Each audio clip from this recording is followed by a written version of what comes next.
महाराष्ट्र में पिछले कई दिनों से चल रहा सत्ता गठन का ड्रामा आखिरकार खत्म हुआ। मुंबई के आजाद मैदान में मुख्यमंत्री के शपथ ग्रहण समारोह के बाद यह खत्म हुआ था।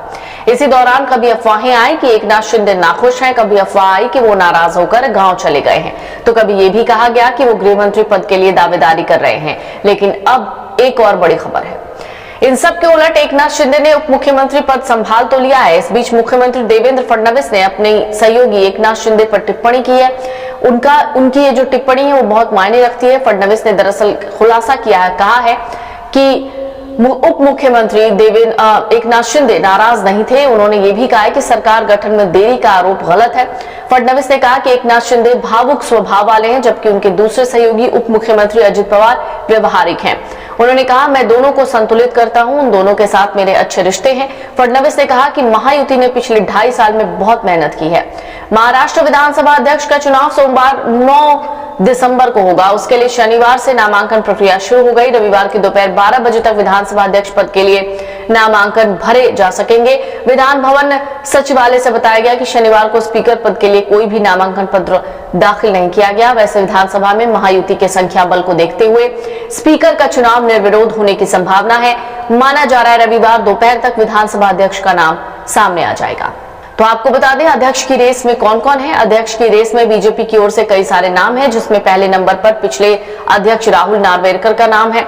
वैसे प्रोटेम अध्यक्ष कालिदास कोलंबकर का नाम भी है। इनके अलावा बीजेपी आश्चर्यचकित करने वाला नाम भी सामने ला सकती है। इसमें नार्वेकर ने कहा है कि मुझे भी जो जिम्मेदारी पार्टी देगी उसे मैं निभाऊंगा।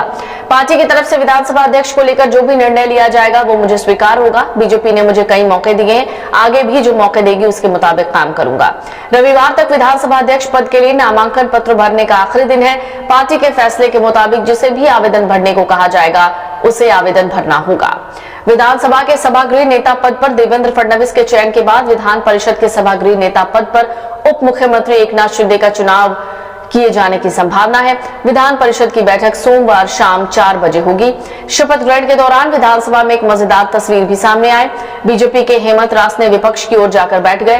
विधायक की शपथ लेकर अजित पवार जैसे ही प्रोटेम अध्यक्ष की ओर से गुजर रहे थे, वैसे ही उनकी नजर विपक्ष की ओर बैठे रासने पर पड़ी। रासने के पास पहुंचकर अजित पवार ने पहले उनकी पीठ थपथपाई और फिर हाथ पकड़कर सत्ता पक्ष की ओर लाया। वो तस्वीर देखकर लोग हंस पड़े।